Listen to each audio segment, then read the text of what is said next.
wpięty po prostu w pole działania, w strumień silnika. Yes, and here we go. Let's see what happens. Zobaczmy, co się dzieje.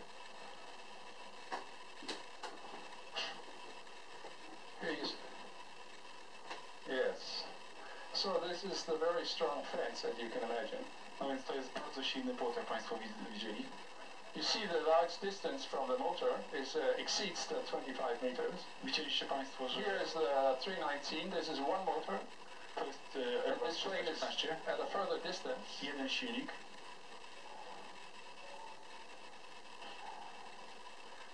So I think it would be very difficult to imagine that the plane flew over this birch tree